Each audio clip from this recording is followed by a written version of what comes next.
유태인이 될 조건이 두 가지가 있다고 합니다. 첫 번째는 어머니가 유태인일 것, 그게 아니면은 본인이 유태교를 개종할 것, 이렇게 되는데요. 첫 번째로 왜 어머니, 아버지는 아니고 하는 건데, 이거는 가정교육의 영향이라고 합니다. 보통 아버지가 저기 토라 공부를 아들 데리고서 가가지고 공부하는 거는 대단히 예외적인 유태교만의 뭐 그런 모습이라고 좀 볼 수 있어요. 동양도 그렇고 서양도 그렇고 대개는 가정교육은 누가 합니까? 어머니가 하실 수밖에 없어요. 아버지는 나가서 일터에서 일하느라고 정신없어요. 그래서 자식들한테 영향을 미치고 그 컬처를 형성하게 만드는 건 어머니의 커뮤니케이션이다. 네, 그래서 주식 투자하는 생활에 있어서도 아버지와 어머니 둘 중 누가 더 영향을 자녀한테 많이 미칠까요? 하는 거 중요한 질문이 되겠죠. 그래서 이거를 밝혀내신 분들이 계시니까는 보세요. 여기에 핀란드 교수님들 세 분인데요. 니파 란테푸스카, 그 다음에 사르비메키라는 교수님들이 되겠습니다. 가족 간 커뮤니케이션이 종목 선정에 미치는 영향에 대한 논문을 지금 막 게재를 하셨습니다. 보시면은 핀란드 전체 인구를 대상으로 빅데이터가 있거든요. 이 스칸디나비아 계통 쪽은요.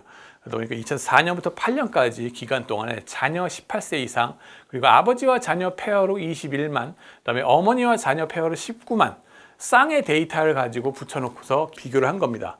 물론 이런 거 비교를 할 때에는요, 분석을 할 때에는 개인 소득, 교육 수준, 직업, 생년월일, 성별, 결혼 여부, 모국어 등 사회 경제적인 모든 요소들을 통제해 준 다음에 아버지와 어머니의 영향력의 차이를 분석합니다. 그게 바로 계량경제학 이코노메트릭스가 되겠습니다. 그 결과 어머니 승. 예, 어떤 종목이든지 엄마가 들고 있으면은 그 자식이 나중에 들고 있게 될 확률이 거의 16%, 15.8%라고 나오는데 이렇게 높고요.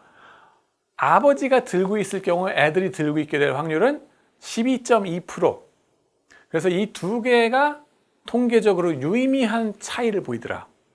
엄마가 더 영향력을 많이 행사하더라. 특정 종목에 대해서 자식이 투자하고 있을 확률, 아버지가 가지고 있을 때, 엄마가 가지고 있을 때, 엄마 승.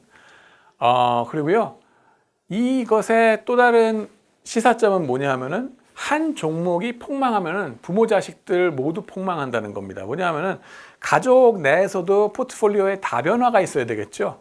그러면 내가 테슬라를 투자했으면 내 자식은 테슬라 투자하면 안 되죠.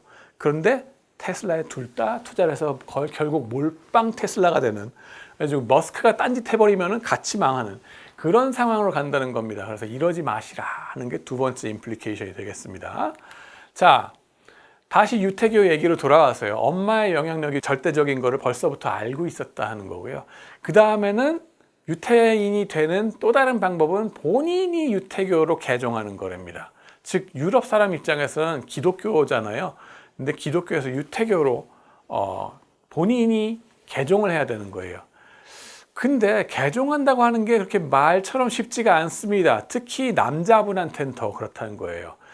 보시면은 구약 성경에 유태인이 되려면 할례를 받아야 된다는 거가 있거든요. 그게 뭐냐 하면은 포경 수술을 해야 된다는 겁니다. 고통스럽겠죠. 그리고 위생 상태 생각하면 위험하겠죠. 그러다 보면은 누가 더 쉽게 개종을 하겠어요? 남자보다는 여자가 더 쉽게 개종할 거고, 그런 이상 남자가 개종했다고 하는 거는 보다 더 유태교에 더 심취했다라는 시그널이 될 수 있다 하는 겁니다. 할례의 고통과 위험을 감수했다는 뜻이 되고요. 그 다음에는 비즈니스 하는 사람들 입장에서는 우리 사람으로 믿을만 하다라는 그 시그널 효과가 생긴다는 거죠. 그래서 무역하는 데 있어서 거래터 뭐 이런 식이 되는 거예요. 그러면서 유태인의 상업, 금융업에 집중한 이유 보시면은 그런 여러 가지 이유로 인해서 유태인으로 개종에 들어온 사람들이 훨씬 많았다 하는 거. 그 다음에는 또 한 가지 재미있는 거는 토라, 탈무드 이런 것들이 보면은 논리적 공부를 매주 하게 만들었다는 거죠. 글을 깨우쳐서 문맹률을 팍 낮췄다는 거예요. 그러고 매주 이렇게 얘기하면서 하늘 천 따지 뭐 이렇게 동아시아에서 유교를 공부하는 거랑 좀 다른 게 있어요. 뭐냐면은 적극적인 질문을 하게 만듭니다. 아들이 아버지나 어른들한테 거침없이 질문을 해야 돼요. 왜냐하면은 신 앞에 만민은 평등하거든요. 그게 유태교의 가르침이에요. 여호와 신 앞에 나이가 많건 적건 상관이 없어요. 우리는 뭐예요? 하루라도 일찍 태어나면 형 노릇하려고 들고 꼰대 뭐 이런 짓 하려고 들잖아요. 안 통한다는 겁니다. 그걸 나이 많다고 해서 쫄아가지고 질문을 못 한다는 거는 신성모독이 되는 거예요. 그 사람과 나가 신 앞에 평등하지 않다고 얘기함으로 인해서 오히려 신성의 모독이 돼요. 그 신성 모독을 하지 않으려면은 거침없이 질문을 해야 되고 그 질문을 달게 받아들여야 된다는 거예요. 버르장머리 없이 이러면서 피꺼소 타시면 안 된다는 겁니다. 그리고 논리적 대답을 중요시 한다는 거예요.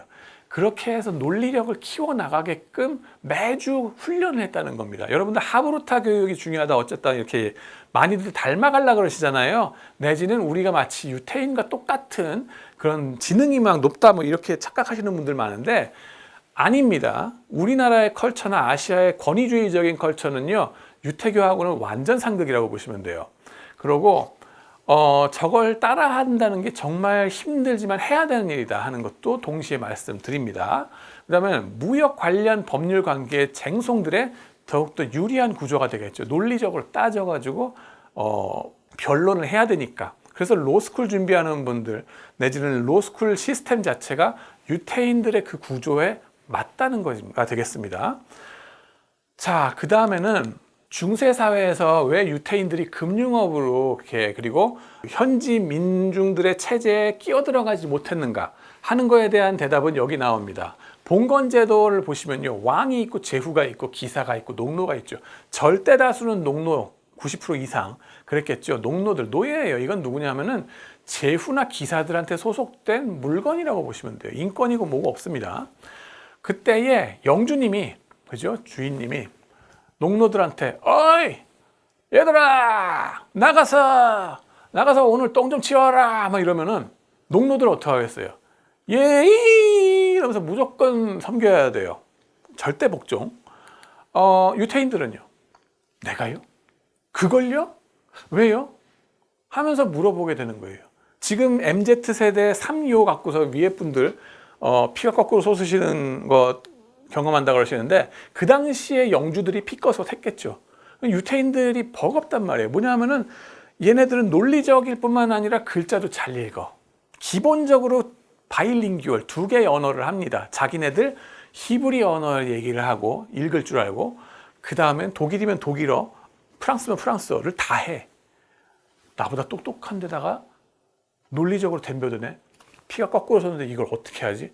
이런 생각이 들 거고 농노들은 아유 저 유태인들 너무 피곤해. 그냥 뭐 시키면 시키는 데 가서 그냥 까내면 까고 시키면 한다. 이런 생각으로 살아야지 이 시스템이 편한데 쟤네는 너무 거슬러. 그래서 우리도 피곤하고 쟤네도 피곤하고 유태인들은 뭡니까? 농노로서 이 땅에 속박되고 영주의 물건으로서 사느니 내가 돌아다니면서 장사하는 게 훨씬 낫겠다 하는 거예요. 일찍부터 중세가 오기 전부터 수천 년 전부터 얘네는 장사를 해서 고위험 고수익의 맛을 알게 된 거예요. 벌써. 그래서 차라리 우리의 교육을 계속 이어가면서 지성적으로 커나가서 기회를 포착하고 하이리스크 하이리턴의 삶을 살아야 되겠다는 것을 스스로 선택해 살아온 사람들이다. 문맹 농노로 살기보다 지식을 가진 상인으로서 살겠다고 포지셔닝을 해왔던 사람들이다라고 보시면 돼요. 그걸 원해서 개종까지 해 들어온 사람들이다.